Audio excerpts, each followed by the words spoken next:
এর জন্য কোরআন বুঝতে হবে। কোরআন কি বলেছে জানেন? ইজ ক্বালা রাব্বুকা লিল মালাইকাতি ইসজুদু। আল্লাহ বলছেন, এ আমার ফেরেশতারা, রব্বুকা লিল মালাইকাতি ইসজুদু, ফেরেশতারা তোমরা সাজদা করো লি আদম। কাকে? লি আবি, বাপকে বলেননি, লি তুরাব, মাটিকে বলেনি, লিল আরদি, জমিনকে বলেনি। আমার আল্লাহ বলছেন লিল আদম। আল্লাহ বলে যাও যাও যাও, চলে যাও, অসুবিধা নাই।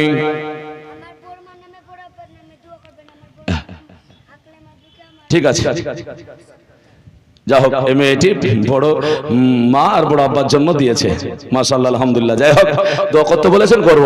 তবে আল্লাহ কাকে সিজদা করতে বলেছেন আয়াতটা বুঝতে হবে, নাহলে গন্ডগোল হয়ে যাবে। কিন্তু ইদ ক্বালা রাব্বুকা লিল মালাইকাতি ইসজুদু লি আদম, লি মাটি বলেছেন নাকি মাটিকে বলেছেন? কিন্তু আপনি হয়তো বুঝে নিয়েছেন আল্লাহ মাটির সম্মান বাড়িয়েছেন, এর জন্য সিজদা করতে বলেছেন। হ্যাঁ, কিন্তু মাটিকে তো আল্লাহ সিজদা করতে বলেনি, ফেরেশতাকে লি আদম, আদমকে সিজদা করতে বলেছেন। ফাসাজাদু, সবাই সিজদা করেছিল, ইল্লা ইবলিসা, ইবলিস সিজদা করে নাই।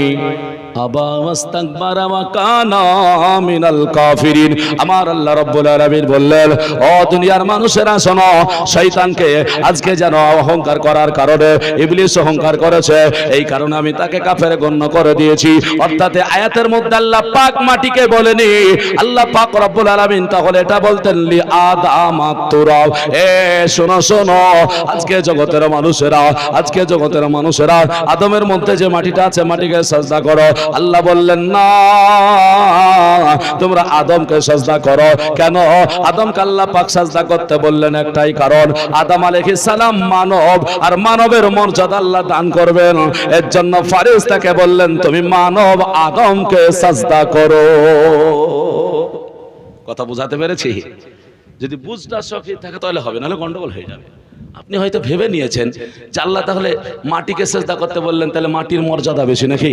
না, একবার দরুদ পড়ে আল্লাহুম্মা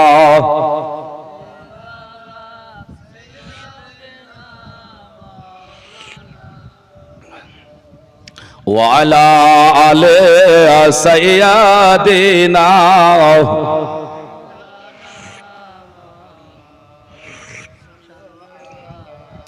মুহাম্মাদিন সাল্লু আলা মুহাম্মাদ খারদাম সাবাহ।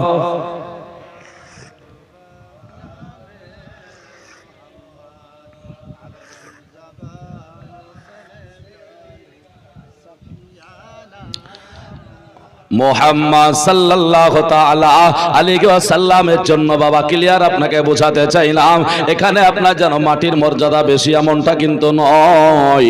আল্লাহ তাবারক ওয়া তাআলা এখানে আপনার সৃষ্টি জগতে আপনার যেন ফেরেশতাকে নূর দিয়ে বানিয়ে আপনার যেন মানব জাতিকে সম্মান দান করলেন। আল্লাহর রাসূল সাল্লাল্লাহু আলাইহি ওয়াসাল্লাম মানব হিসাবে এই নবীর আলোচনা করছি বাবা, তাহলে নবীর শান কত। আরেকবার সামনে কোরআনকে নিয়ে যাই, তাহলে বুঝতে পারবো আমার আল্লাহ নবী পাক আলাইহিস সালাম সম্পর্কে আপনার যেন আরো কি বলেছেন। কোরআন তুমি আরো বলো আমার নবী পাক আলাইহিস সালামের শান কত। আল্লাহ তাবারক ওয়া তাআলা এই কোরআনকে সামনে রেখে আমার নবী পাক আলাইহিস সালামের আপনার যেন কথা বলতে গিয়ে বললেন, বলে শোনো, আর রহমান আল্লামাল কোরআন খলাকাল ইনসান আল্লামাহুল বায়ান। আল্লাহ তাবারক ওয়া তাআলা বলছেন, এই কোরআন সূরা রহমানের আপনার যেন প্রথম আয়াত আপনাদের সামনে পড়লাম, বুঝতে পেরেছেন না পড়েননি? আর রহমান আল্লামাল কোরআন, আল্লাহ বলছেন নবীকে জানো, যেই নবীকে আমি আল্লাহ কোরআন শিক্ষা দিয়েছি। জোরে বলবেন না, যে নবীকে আমার আল্লাহ কোরআন শিক্ষা দিয়েছেন, এই নবী পাক আলাইহিস সালামের মিছিল কি আর দুনিয়াতে হতে পারে নাকি? না, নবীর মতো কেউ নয়। এর জন্য আল্লাহ আমাদেরকে নবীর উম্মত বানিয়েছে। আমরা নবী পাক আলাইহিস সালামকে অসাধারণ ভেবে নিয়েছি। আপনারাও একই আকীদার লোক, একই মাসলার লোক, একই জায়গার লোক। এর জন্য আপনাদেরকে কোরআনগুলো, আয়াতগুলো আপনাদেরকে শিখিয়ে দিচ্ছি, যাতে করে আপনাদের কোনো অসুবিধা না হয়, কোনো জায়গায় আপনার যেন ফেলওয়ার না হয়ে যান। কারণ চতুর্দিকে আপনার যেন ঈমান ছিনার জন্য অনেক মানুষ রয়েছে। আপনার শয়তান ঘুর করে ঘুরে বেড়াচ্ছে। আপনাকে আমাকে সঠিক জায়গায় দাঁড়িয়ে থাকতে হবে। আলহামদুলিল্লাহ, এর জন্য প্রথমে আপনাদেরকে আমি প্রশ্ন করেছিলাম মানুষ কিসের তৈরি, আপনারা বলেছিলেন মাটির। নবী পাক সম্পর্কে জিজ্ঞাসা করলে আপনারা বললেন নূর, কারণ আপনাদের আকীদা হলো আমার রাসূলুল্লাহ নূরের তৈরি। নাকি বলছেন? এই আকীদা রাখতে হবে বাবা। আল্লাহ পাকে মর্যাদা দান করেছেন, সব দান করেছেন আল্লাহ ওই নবী মুহাম্মদুর রাসূলুল্লাহ সাল্লাল্লাহু তাআলা আলাইহি ওয়াসাল্লাম বাবা মক্কা ছেড়ে মদিনায় যখন গিয়েছিলেন, একটু জীবনী শুনুন। আল্লাহর নবী সরওয়ারে কাওনামান আলাইহিস সালাম মদিনায় যাওয়ার পরে বাবা সকলকে নিয়ে আপনার জানো ছিলেন, কারণ মদিনাতে সেই রকম বাবা মানুষ ছিল না, মহব্বতকারী যেগুলো ছিল ভালোই, তবে বাবা মদিনার মানুষেরা নবীর প্রেম করত, ভালোবাসত, সবই ঠিক ছিল। আল্লাহর নবী মনে মনে চিন্তা করলেন, মনে মনে ভাবতে আরম্ভ করেছেন, আল্লাহ গো তোমার ঘর কাবা ঘর মসজিদ, আল্লাহ কাবা তোমার মক্কা শরীফে রেখে চলে আসলাম। আল্লাহ মদিনাতে যখন চলে এসেছি, মদিনাতে তোমাকে ডাকার জন্য একটা ঘর লাগবে, মদিনায় আসার জন্য একটা তোমার ঘর বানাবো, যাতে করে তোমাকে ডাকতে আমার সুবিধা হয়ে যায়, যাতে তোমার বান্দাদের সুবিধা হয়ে যায়। এর জন্য রাস্তার ধারে নবী পাক আলাইহিস সালাম বসে গেলেন। আল্লাহর নবী বসে যাওয়ার পরে ওই জায়গাতে আল্লাহ পাক রব্বুল আলামিনের কাছে কাঁদছেন, মাওলা তোমার যদি একটা ঘর নির্মাণ করতে পারতাম কতই না ভালো হতো। আল্লাহর নবীর হাদিস আছে, আল্লাহর নবী বলে দিয়েছেন, বলে শোনো, মাম্বানা মসজিদান লিল্লাহি বাইতান আল মাম্বানা মসজিদান লিল্লাহি বানাল্লাহু লাহু বাইতান ফিল জান্নাহ। আল্লাহর নবী বললেন, কোন ব্যক্তি যখন মসজিদকে নির্মাণ করে, যত সুন্দর বানায়, আমার আল্লাহ তার জন্য তত সুন্দর জান্নাত দিয়ে দেয়। জোরে বলে সুবহানাল্লাহ। নবী মসজিদ বানানোর জন্য চিন্তা করছেন, দুই নয়নে পানি চলে এসেছেন, আল্লাহ আমি কাকেই বলবো, কাকে জায়গা চাইবো, কে আমাকে এখানে জায়গা দেবে? এই মদিনাতে আপনার মসজিদ বানানোর জন্য জায়গা দেওয়া আপনি কাকে পাবো? আল্লাহর নবী কাঁদছেন, চোখের পানি ঝরায়া ঝরায় আল্লাহর কাছে। এমন সময় নবীর সাহাবীরা বাবা আসবে কি, দুইজন বালক আল্লাহর নবীর কাছে চলে এসেছে। এমন বালক এসেছে যারা বাবা আপনার যেন কোনোদিন একই বলে সাবালক হয়নি। ওই বালক দুটো নবীর কাছে এসে বলছি, ইয়া রাসূলুল্লাহ, ইয়া হাবিবাল্লাহ, নবী গো,